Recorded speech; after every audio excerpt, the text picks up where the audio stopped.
Welcome to THT's IPC webinar, our webinar for infection prevention and control.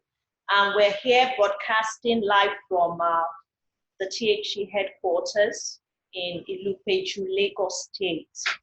Thank you everyone for joining us at short notice to update ourselves on this very critical portion of for the containment of the ongoing COVID outbreak. We are happy that you have found it so important as a member of our network, as a healthcare worker and as a healthcare facility to update ourselves on our readiness, preparedness, and response for this COVID outbreak. Of course, we're all aware that the COVID, we recorded our index case in Nigeria here in Lagos last week. And critically for containment, the healthcare system needs to be strengthened. And that is why as a THT, we have decided to collaborate with both the national and the state level capacities in the country to create a platform for information, for education, and perhaps also for training by organizing this webinar series. We hope that this is going to be one of the first in this series. And we are thankful to be joined today by the IPC lead from the National Center for Disease Control in the person of Dr. Tochi Okwo. And very glad also that we'll be joined at so short notice by a very valued member of the Lagos State Emergency Operations Center on the response to this epidemic, who is also an eminent epidemiologist, a professor of epidemiology, Professor Akin Oshibogun, will be joining us shortly. So we're grateful again to the NCDC and the Lagos State government through the Honorable Commissioner for helping to provide the technical facilitation and resources based on our existing and evolving national and local protocols for this webinar. Now, this webinar is going to consist of technical sessions. And basically, the session guide is as follows. First of all, this is the intro, which will go on for about 3 to 5 minutes. After that, we would want to play a snapshot of the outbreak situation in Nigeria as provided to us graciously by the Honorable Commissioner for Health. After that, we then go directly into the technical sessions. There'll be a first technical session to be hosted by the NCDC, and then another technical sessions. This will be in 20 minutes each. And then, of course, the third technical session, which will be hosted by the Lagos State Emergency Operations representative in the person of Professor Akin Oshibogun, who will be telling us exactly what to do as facilities and healthcare workers in Lagos State. And after that, we will be having a question and answer. So a few ground rules. So this is Zoom. On this webinar, please, as you join, to encourage us to be able to hear very well, kindly mute yourself. The mute, except you want to speak or ask a question. So we will be, from time to time, muting everybody except for the facilitators. So please, as you join, please mute your microphone. The mute microphone, or the microphone, is on the left lower corner of your screen. The mute microphone is on the left lower corner of your screen. Also, if you do want to make any comments or you have a question, there is a chat function in which you can send in a chat generally or privately to the facilitators.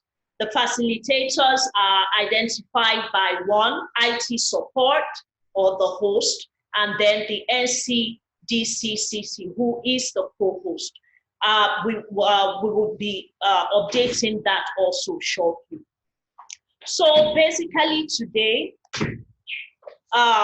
we just want to, as we already know, this webinar is coming at this time because we all know that we just have this narrow window of opportunity for containment, and all that we do within the first few days or even hours of recording our index case matters a lot in terms of spread within the Nigerian population.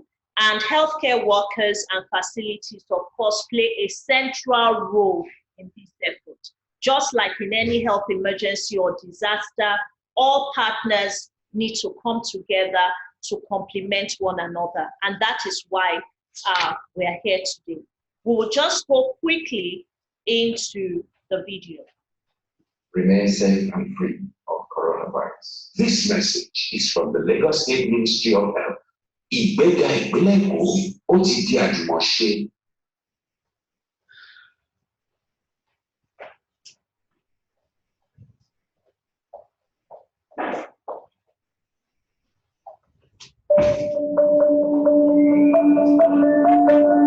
We have confirmed our first case of COVID-19 infection in Nigeria. The case was diagnosed on 27th of February in Lagos. He is a 44-year-old male traveler who started his journey in Milan, Italy, and arrived in Lagos on the 24th of February. He became unwell on the 26th, and he was diagnosed in our facility at the Lagos Biosecurity. This represents the changing dynamic and demographic profile of this infection across the world. Nigeria has been predicted as one of the high-risk capitals to see an index case. This reflects the nature of Lagos, its size, its commercial activity, and the amount of movement in Lagos, both land, sea, and by airports. Based on this prediction, we've developed a biosafety level 3 laboratory where we can make the diagnosis and we can conduct various levels of biomedical research. We've also improved our infrastructure to isolate as many as 90 patients at any one time, and we are increasing that capacity. We've been collaborating very closely with the Federal Ministry of Health and the Nigerian Center for Disease Control, where we've been exchanging information about the changing dynamic of this infection and the strategies to use. We are identifying travelers that have come from high-risk countries, and we are ensuring that we can monitor them on a self-quarantine strategy in their homes. We have also gone as far as developing an incident command system, which is in addition to our emergency operation command, to elevate the priority of this outbreak and how we consider Lagos to be at risk. The incident command system is chaired by our governor as the incident commander. The traveler who came into Lagos with coronavirus from Italy is in our isolation ward and he's doing very well. We're monitoring him from day to day, and it seems that he has a mild case of coronavirus infection. Dear Nigerians, please do not panic. We were able to identify this patient and isolate him in a record time, thus minimizing the amount of exposure other people may have. It is important that we do not spread fake news, because this distracts us from our day-to-day activity of keeping Lagos and Nigeria safe. Please try and listen only to official channels of the respective ministries of health in the various states, or from the Federal Ministry of Health or the Nigerian Center for Disease Control. Together, we can work to ensure that Lagos and all other cities in Nigeria remain safe and free of coronavirus. This message is from the Lagos State Ministry of Health. Ìgbéga ìpínlẹ̀ Èkó ó ti di àjùmọ̀ṣe. Thank you, everyone. We have a few technical hitches there, but we're back on. I just want to acknowledge the presence of Professor Akin Oshibogun, the chairman of our Lagos State Primary Healthcare Board, and as well as a member of the Lagos State Emergency Operations center the incident management system that the Health Commissioner just mentioned.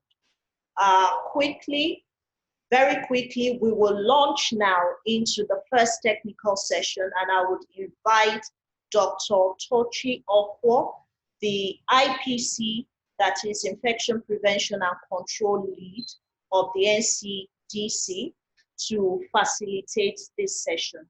She will be going through some slides, and I urge us to take notes. We are recording this session, and you will have the opportunity of having a replay, which we will broadcast to you all after now. I'm sure that you would also be able to give us some of that material. Thank you. Dr. Tochi, NCDC, on to you.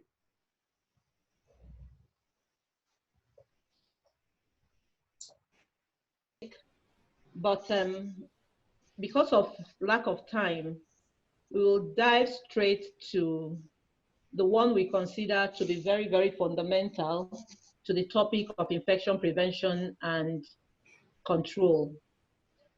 But before I start, I think it's good that we share with our audience at least some of my experience in this field, some background to myself, so that you can materials that I'll be using for this presentation are the training materials that have been developed for training of healthcare professionals and point of entry personnel for Africa. So I will be very happy to share these slides once we are done, because it is for purposes like this that we developed these slides, and we would love to share them widely and also share the reading resources that come with them. The slides are a bit much in number, so we'll quickly run through them to the very essential elements. Move to the next one, please. So for an infection, any infection to occur at all, there has to be an agent. There has to be this host agent environment interaction. Go to the first one.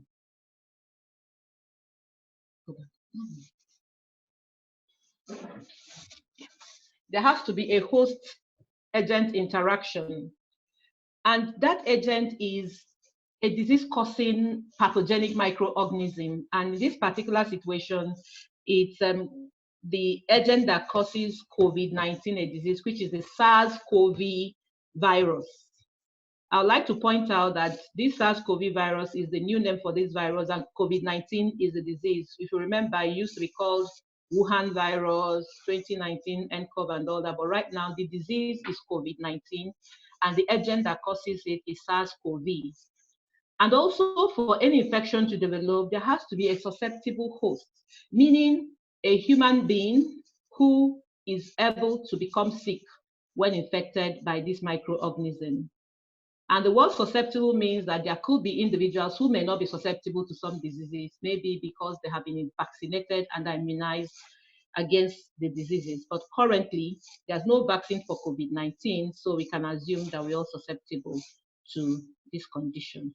And it also has, any disease for infection to complete, it must have the right environment for that infection to spread. So go to the chain of infection. Yes. So this chain of infection is where we'll dwell on for the next 5 minutes or thereabout, because it basically summarizes most of the discussion we have around infection prevention and control. For any disease or infection to occur, for any infection to occur, there has to be an infectious agent. Whether it's a bacteria, whether it's a virus, a fungi, a prion, or yet to be named particle, but it has to be an infectious agent which is capable of causing that disease condition, that infection. And then it has to be in a place where it can multiply or reproduce, which is the reservoir. Usually a sick person in the situation we are talking about, somebody that has been infected and is carrying that agent, infectious agent. But if this infectious agent can remain in the reservoir, never leave the reservoir, start and end in the reservoir, then it can move on from one person to the other.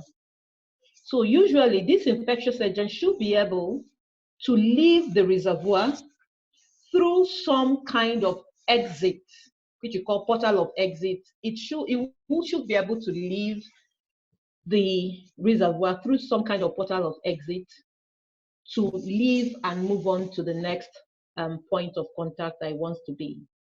But then it depends on the part of the body that this infectious agent has a predilection for. So if it's something that causes respiratory disease, then it will be that this person will be coughing out something, sneezing out something, spitting out something, but it will be something coming out of the respiratory tract.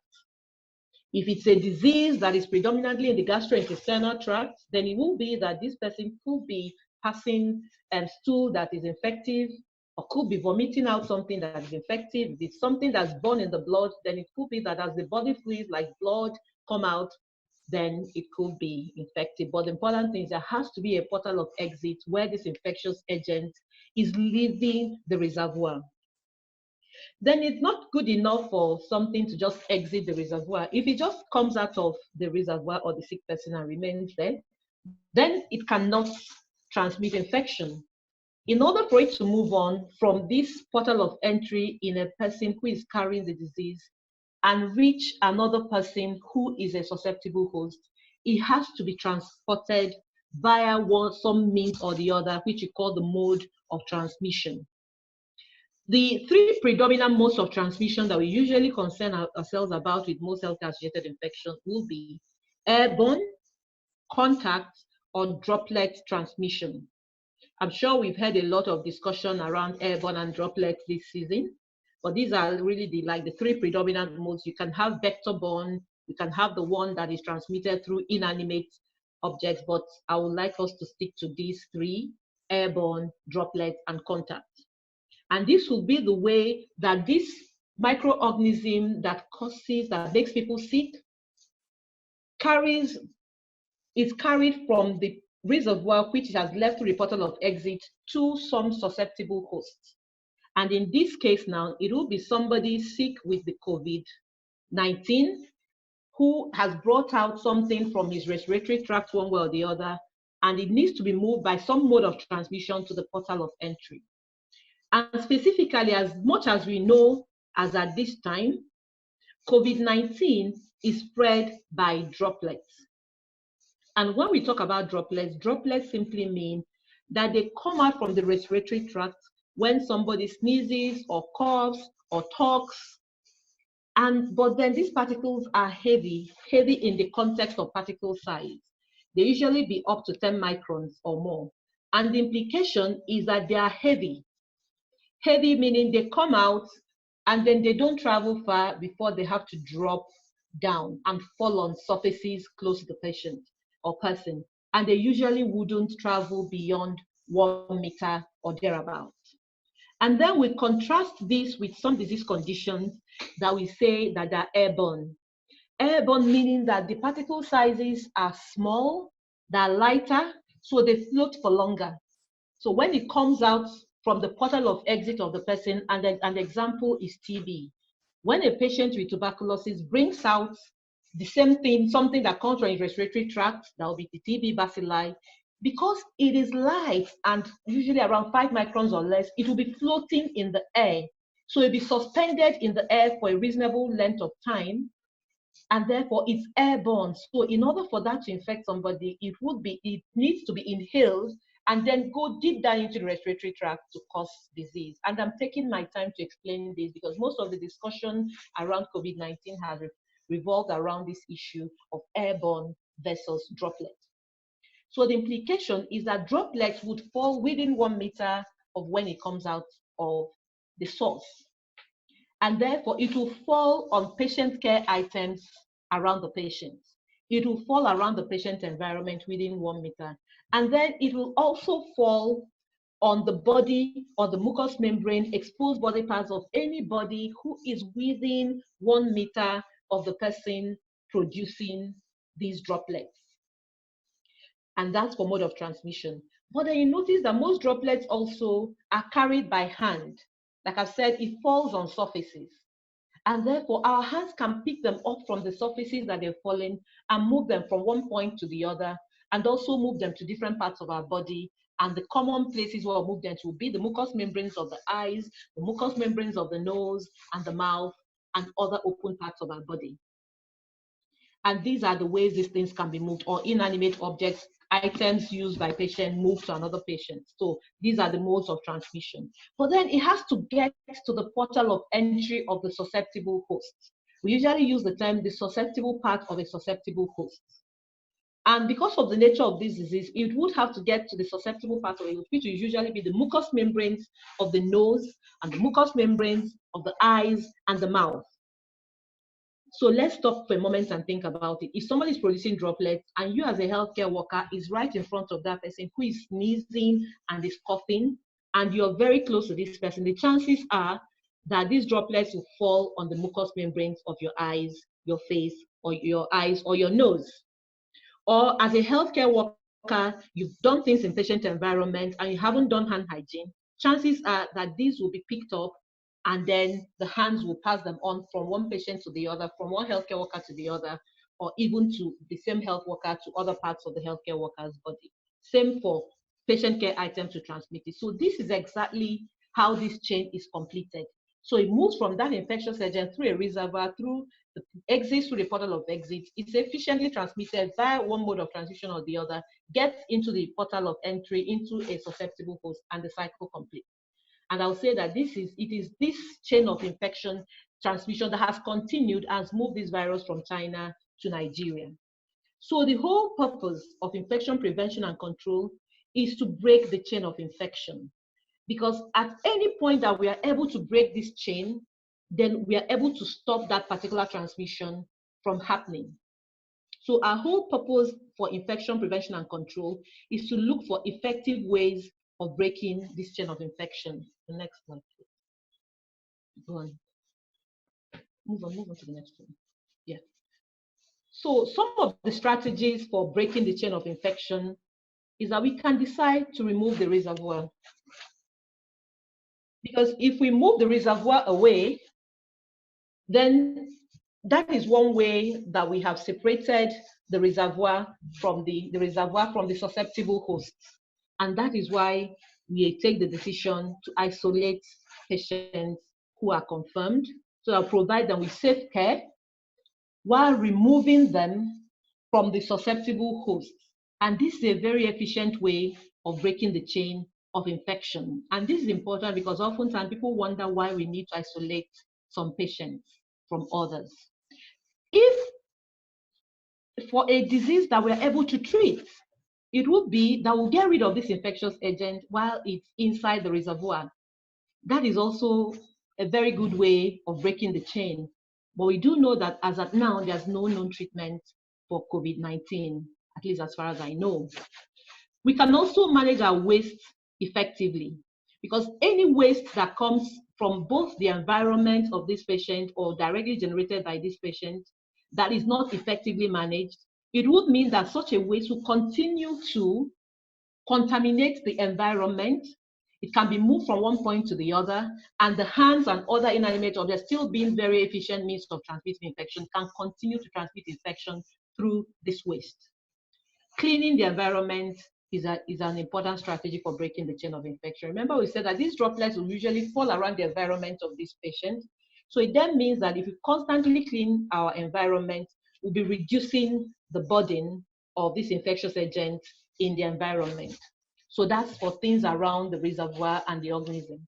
But then we can also interrupt the modes of transmission. Remember, I said that the hands are very, very efficient for moving infectious agents from one place to the other. So hand washing, cleaning and disinfecting and sterilization, cough etiquette, and the use of personal protective equipment are the ways we can also break the mode of transmission of these things. And I'll point out that for us, hand washing, respiratory hygiene, and cough etiquette are two very, very important and critical things that we should be considering at this point. There's also a third way to break this chain of infection. We can think about some people that are susceptible and isolate them. And if you hear in some countries that they're advising elderly people, people with comorbid conditions, to try to stay away from public places. This is the concept, because if some people are more susceptible to infection, you may need to isolate them or protect them. And in our healthcare settings where we have immunocompromised persons, people on chemotherapy, people with comorbid condition, we may be considering also making sure that they're not exposed to people who have certain kinds of infection. Vaccination, use of PPE. I see my time is going, so I need to move fast. Okay, move on. So this is really showing the different ways that we can break the chain of infection. So specifically for COVID-19, some important things that we need to be doing is screening, isolation, and notifying. And this is important for early recognition and source control of people. Standard precautions at all times, droplet precautions, and usually once you have droplet precautions, the chances that there will be contact precautions has to be there, because whatever has dropped on the floor can be moved. Then the airborne precautions for aerosol generating procedures. There are some procedures that would generate aerosols temporarily, what we call opportunistic airborne infections. Airborne, it makes that situation become a little bit of an airborne situation, but very briefly. There are a lot of things we have to be doing administratively. Our protocols, our cleaning protocols, our IPC protocols, all these things are very critical as administrative controls, staffing levels, having enough people to work, engineering controls. Any way we can use technology to break the chain of infection, we have to be considering that. Masks that you don't have to touch, dolls that you don't have to touch, using technology to remove some unnecessary contacts are very, very important things that can also help in breaking the chain of infection.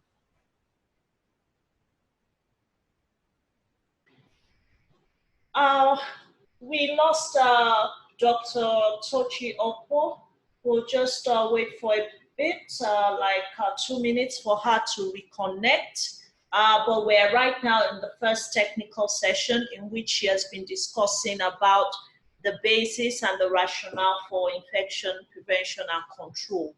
After this session, we'll be having a session mediated by Professor Akin Oshibogun, who will come in from the Lagos State angle in terms of what is being done and what is expected of facilities in Lagos State to contain the outbreak. We'll just wait for 2 more minutes for Dr. Okwo to rejoin us. If that doesn't happen, we move into Professor Oshibogun's session. Prof, sir, we just want to wait for about 2 minutes for Dr. Okwo to rejoin and complete her session. Okay, she's back. She's back. Thank you. Dr. Okwo, please unmute. Okay. Yeah, we are back. So great. I said apologies. Our internet has been a little bit erratic. The session. Thanks. Yeah. Okay. Okay. So really, that was really the end of this very, very abridged chain of infection. But the summary is really to say that microorganisms are everywhere. They're invisible, and the transmission requires a source, a susceptible host, and a mode of transmission. And the main routes are really contact, droplets, and airborne. And for COVID-19 that we are dealing with is predominantly droplets and contacts. And our role in infection control is to look for every means of breaking this chain of infection. So thank you very much, and I'll be happy to take questions. Yeah. Thank you, Dr. Okwo. I would want to request again that for providers joining us right now, we have 51 participants on this webinar. Please, if you have a question or a comment, kindly put it on the chat. Also, please, as you join, mute your microphone so for the benefit of all of us to be able to hear. We just had the first technical session establishing the basis of the rationale for infection prevention and control, particularly as it relates with COVID. Dr. Okwo will facilitate a smaller session closer to the end where we then hone in on the specifics in terms of protocols and what we should be doing. I'm sure that we have all received the IPC preparedness checklist, which we also circulated. So are you ready? What should you be doing? You now know the basis of how we're supposed to do it. But right now we launch into Prof's session. Prof is a member of the Emergency Operations Committee, and I want to say that this is really about the time they have their meeting. So thank you, sir, for sparing your time. We just want you to speak to us about the role of the healthcare worker with regards to infection control and what we should be doing as healthcare workers and healthcare facilities in Lagos State, where we've recorded the first case or the index case. Thank you, sir.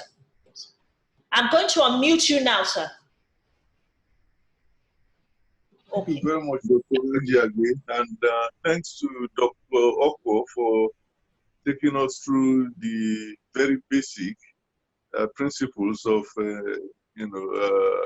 infection transmission.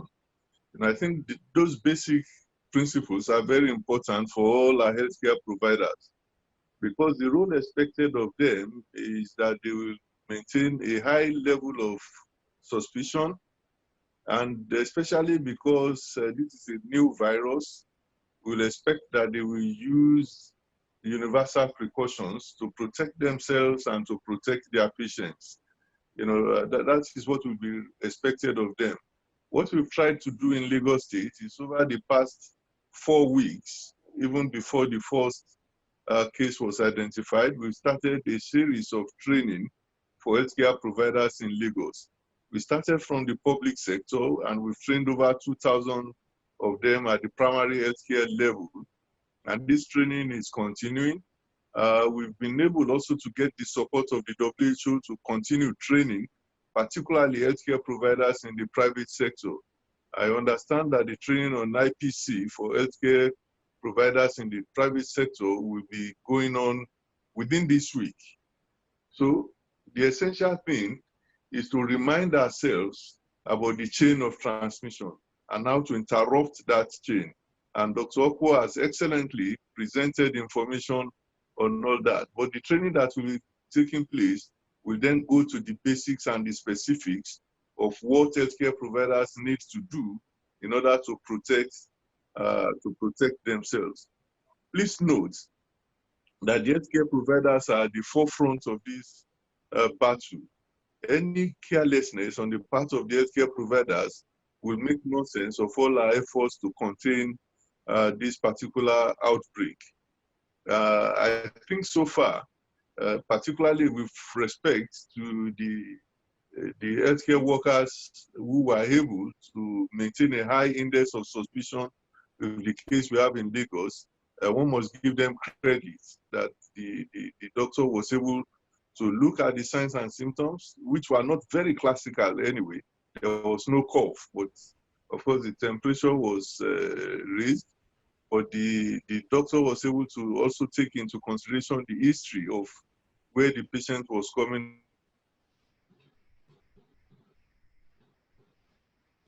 from, and therefore raised an alarm, a suspicion of care workers to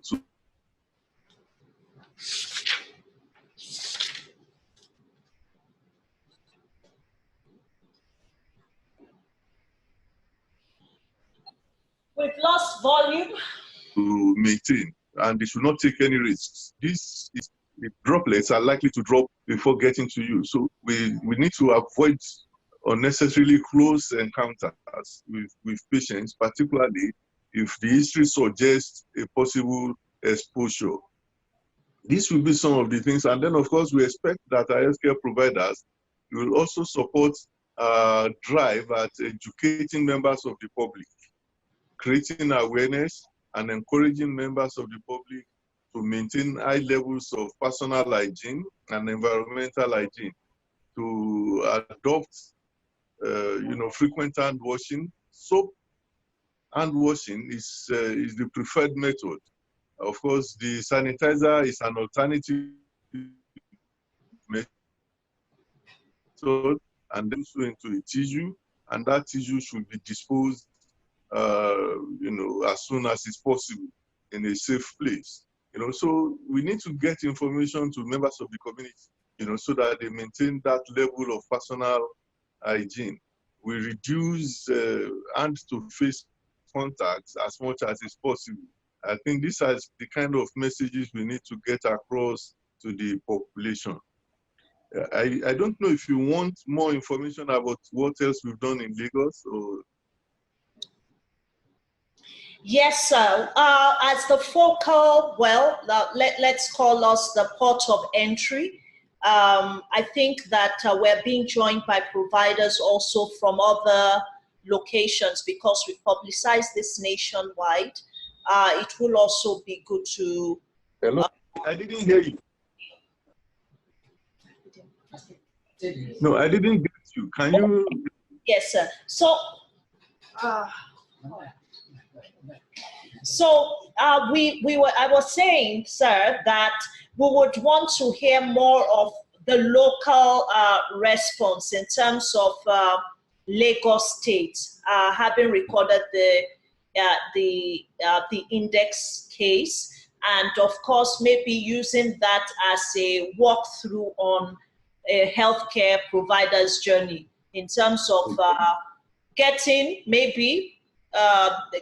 ready for their first case. We know that the goal is to interrupt transmission, but as there may still be people that will present to healthcare providers with symptoms. So like this walkthrough and how Lagos State was able to effectively, respond, such that is also like an example to other states, because we have providers here from all over the country. So we just want to hear more, and perhaps maybe information on in terms of notification of the public health authorities, and whatever materials we may need as Lagos State healthcare providers. Anyway. Okay, thank you very much. Well, I think what we've tried to do in Lagos State is to build on our experience from the Ebola outbreak of 2014, so that what we were able to do then, we can do better now. And permit me to repeat again that we must give credit to the doctor at Iwekuru. We must give that doctor the credit for being able to maintain a high level of suspicion. And that is that kind of level of suspicion we expect of all our healthcare providers, because that is what can only help us. The Lagos State government has put in place infrastructure and, of course, the human power, the human resources.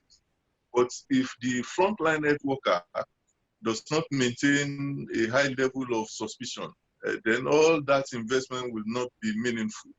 So what we've done since 2014 is that with support from some partners, the Lagos State government has been able to put in place a biosecurity level 3 laboratory, which of course provides reassurance to health workers that will be able to make diagnosis in a prompt manner, because laboratory diagnosis is very crucial in the control of epidemics, because you need to know what you are battling. But beyond that, that laboratory was in partnership with the Canadian government, but it is fully installed and operational. We are already using that laboratory. But beyond that, of course, we trained our health workers, because we knew that it was not a question of if, but a question of when. So we trained our health workers, as I mentioned earlier on, over 2,000 to 3,000 of them now, as at this time, have been trained. We trained over 2,000 some 2 weeks, even before the first incidents, and this training is continuing now. We're getting some support from WHO, and of course, this particular webinar is another form of training for health workers, so that the health workers will continue to maintain a high level of suspicion. They will also continue to maintain a high level of using universal precaution methods, because it is the universal precaution methods that can protect them and protect other patients. We need to keep on emphasizing these 2 points. Maintaining a high level of suspicion, taking a good history, and then of course matching the history and the symptoms. And of course, once you are suspicious that this patient is a likely case, then you have to notify the appropriate authority.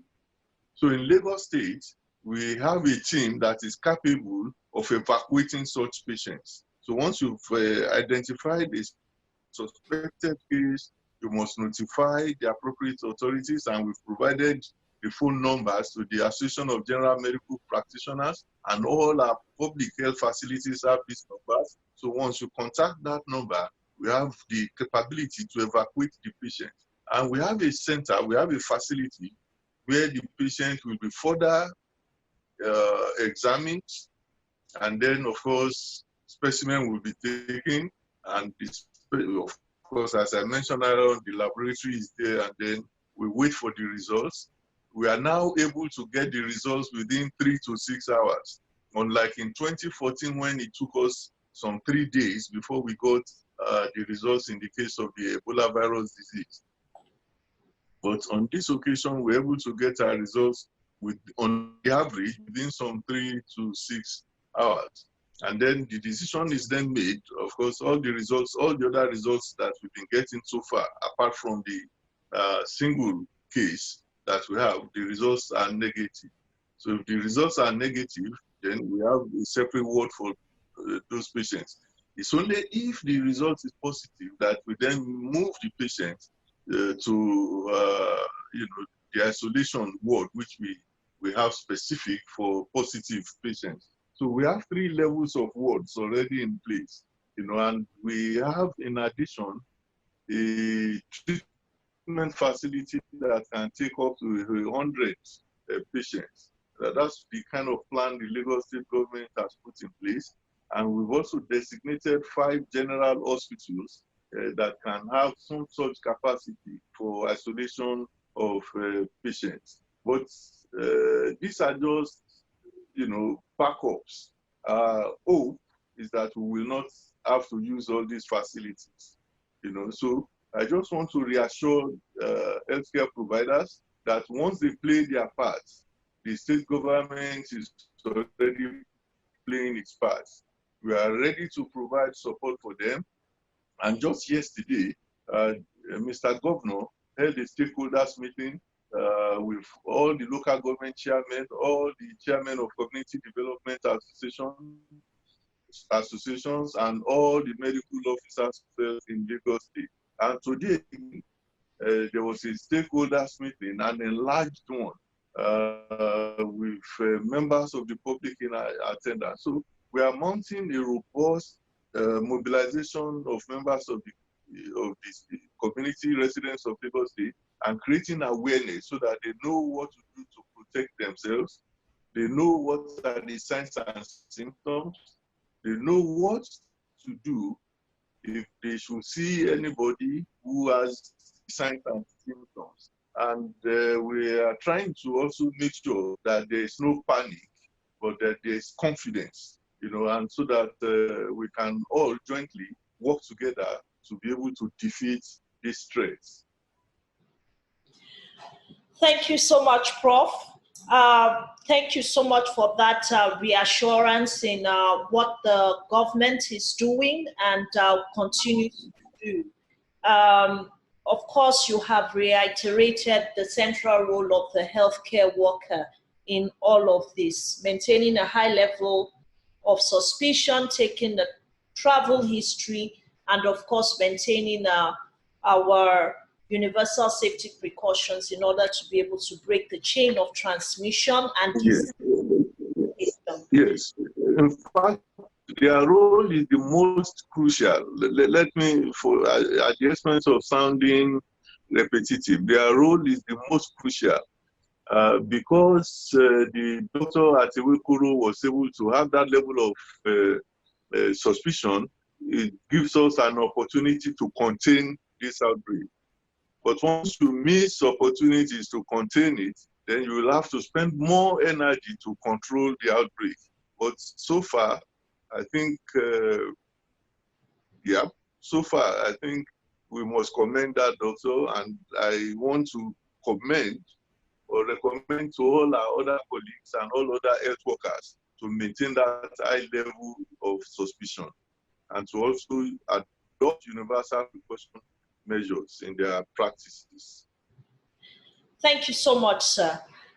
Because we know that you are pressed for time, sir, we would just we would want to ask whether we should just take a few questions for you so that based on your own presentation, and then we then go into the technical sessions with the next technical session, basically bothering on, so what's the high index of suspicion? That is, how do you identify or how do you actually make a suspicion about of a case? So of course, so Dr. Oko will take us on case management.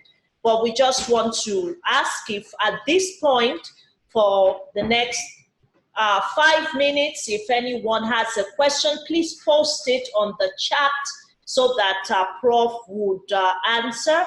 And then, of course, we would, Prof would be free to go because of the pressure of time. Thank you. Yes, sir. So we're waiting for questions, comments on the Lagos State situation. Please do note that we will be coming out with post this webinar. We will be providing information specific to the NCDC and also Lagos State in terms of the hotlines and all of that. We will be providing that with support from Lagos State and the NCDC, so you know exactly how to work the notification system. So I'm waiting for questions, comments. You can type it in the group chat. Otherwise, if you want to, I think it's better that way rather than for us to talk, because we then would have to take turns.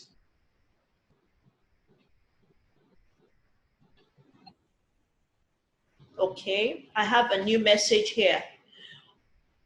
Prof, what is the protocol for eye care providers, especially since we make close contacts? What this I'm not sure the user has identified themselves, but the question, which can be answered by either Dr. Prof or Dr. Okwo, what is the protocol for eye care providers, especially since we make close contacts, mucous membranes? Yeah. Okay, thank you very much. The basic principle, of course, is to protect yourself from any droplet infection. Remember that you may be, if you are close to a patient, that patient may sneeze. So it becomes imperative now. But I think basically you must take a very good history and travel history and exposure history. That will then depend on your subtle classification of the patient at hand. But you must protect yourself against any unintended sneezing into your face by the patient. So it will be nice to protect oneself now. Although the virus is not known to be circulating in this environment. So that history will be very, very useful for now. You know, in circumstances where it is circulating in the environment, then of course you then need to take more measures to protect yourself. Okay. I don't know if Okwo wants to add anything to that. You want to add anything to that? Thank you, Prof. Dr. Okwo, are you there with us? Are you here with us?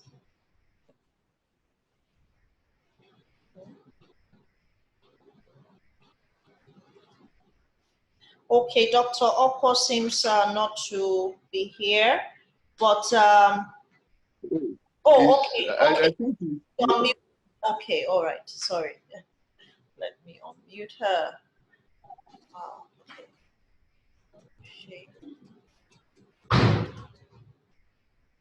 Sorry. Please, can you help to unmute Dr. Manage participants? Okay, good. So she find the participant. All right. Okay, Dr. Kwo, you are Yeah. on. Okay. Thank you. Yes. All right. Thank you very much. And that question is a very, very important question. I would like to say that at the Nigeria Center for Disease Control, we continue to work on and bringing out guidelines, general and specific ones. And these are some of the guidelines we are working on now to provide some specific guidelines for some specific class of healthcare workers. But like Prof has mentioned before, standard precautions remain the order of the day. Standard precautions and a high index of suspicion. And when we talk about standard precaution, we are talking about those things we do, I usually like to also say, and we don't do in the care, in the provision of healthcare in any circumstances, whether we know what we are dealing with or we do not know what we are dealing with. Because it is COVID-19 today, you don't even know what disease X that's in circulation. And there are other diseases that we also are interested in, even though we are dealing with right now, even though COVID-19 outbreak is in the world right now. There are a lot of other healthcare associated infections that is still being transmitted in health facilities. And it's for that reason that the standard of care, the quality of care remains the use of standard precautions at all times for every encounter, at every point that we're providing healthcare. And what standard precaution means is that at all times, at every moment, they're supposed to do hand hygiene. You must do hand hygiene, whether this patient, you know what this patient has or you don't know what this patient has. The fact that you are having a healthcare interaction, you must do hand hygiene at every point. Standard precaution also means I use a risk-based approach to choose and select the personal protective equipment to use. Standard precaution also means that based on your risk assessment, you might decide to give a certain distance from somebody doing a certain kind of interaction. And then what part of my mucous membrane should I protect? My eyes are vulnerable, my nose are vulnerable because I'm going to come close to this patient. Or because of this procedure I'm going to do on this patient, the chances that it will generate splashes or that it will generate aerosols that will fall on my face are the things that will help you to take the decision that, oh, I need to protect my mouth and my nose, and therefore I put on a face mask. Or that my eyes are vulnerable, I put on eye cover one way or the other. But now that we are bringing COVID-19 into the picture, the best thing, like Prof said, that every health facility must be doing, which is the next presentation, is have a system for screening for COVID-19 at the entry points into their facility. Then screening, then isolating and notifying. So I think this is how far I can go for now. When we get into that technical presentation, All right. we can. Yeah. Thank you. Thank you, Doc. So let's hold that thought about screening and isolation and how to do that and how very important that is. I go into another question. What is the government doing to inform our rural dwellers, especially those in the borders? Another question is, how important or helpful is the idea of application of hand sanitizers, I think, although I think Prof has mentioned the preference of soap and water over the hand sanitizer, but when that is not, of course, available, we use the alcohol-based rub. So what is the government doing to inform rural dwellers, especially those in the borders? Please, when you put up your question, kindly identify yourself.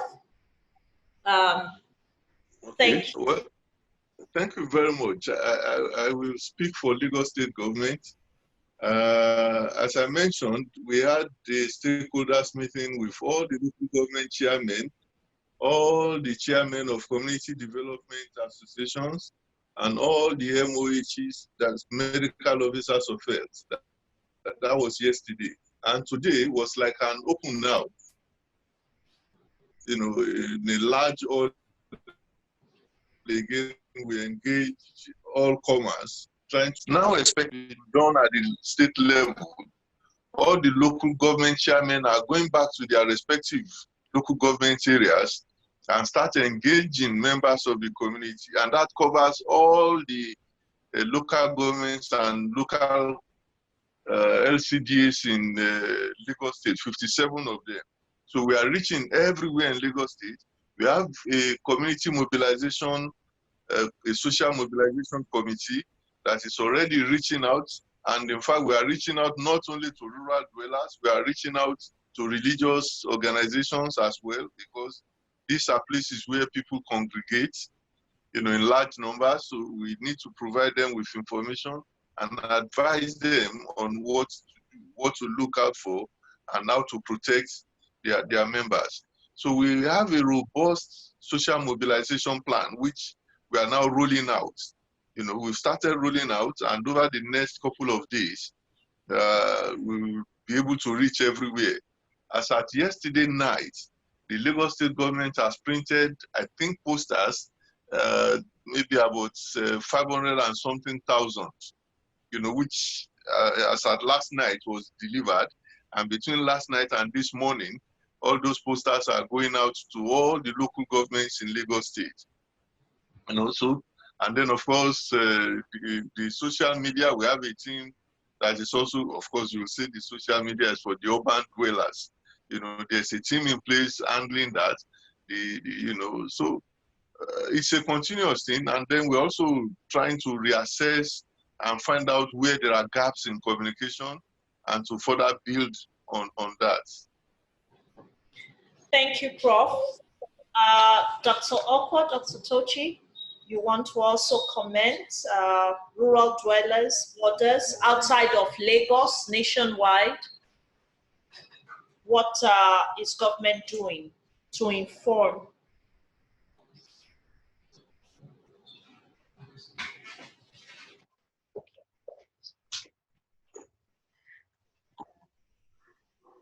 I'll just unmute, I'm so sorry.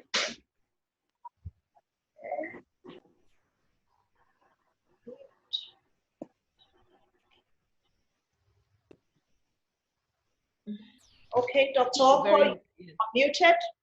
Yes, thank you very much. As you know, just like there's an emergency operations center in Lagos nationally, there's also an emergency operations center set up at the national level. And one of the pillars is the risk communication pillar, which we consider a very, very important and critical aspect of this preparedness and response, because right now in Nigeria, we are now in a combination of both a response and preparedness. For some parts of Nigeria, they still have to continue to strengthen their preparedness efforts. And social mobilization is a strong part of what they do. So they're engaging all the stakeholders. They've done stakeholder mapping, stakeholder analysis. Who should we be talking to? What are the channels of communication? What's the nature of this communication? Social scientists, anthropologists are being involved so that we are digging deep and down. And we have these structures really whereby we can get down to the grassroots. The experts and the people whose job it is have these networks of how they get information from the center down to everywhere, down to the border communities. And I will also point out that this wouldn't be the first time that we'll be having a need to work with our border communities. We have other diseases that are important to us that have cross-border implications for us. The Lassa fever, for instance, that's always been with us. We've had to deal with cross-border issues. So that means for some time now, we've been strengthening our communication with our border communities. Something like cholera, there are some border areas where we have cholera issues in common that we've been communicating and having to deal with issues. So all these things are channels that are well established that we are just going to deploy and use it for deepening.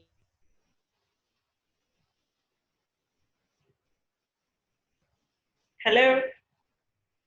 All right, we've lost your audio there, Dr. Okwa. Hello.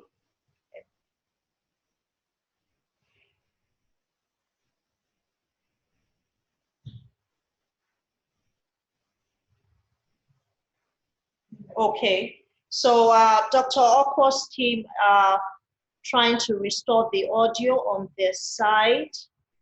But basically what we want to just say again here and reiterate is that the NCDC currently is doing a mapping of IPC preparedness for all healthcare facilities, and we would have received such a checklist.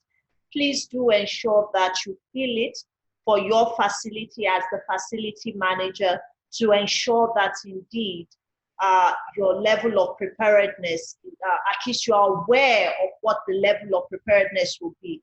And the NCDC is using this to guide responses. They are wanting our responses within 24 hours. And I'm sure some of us got this link yesterday. Please, let's ensure that we fill it as we collate it, as the NCDC collates it to strengthen the national response.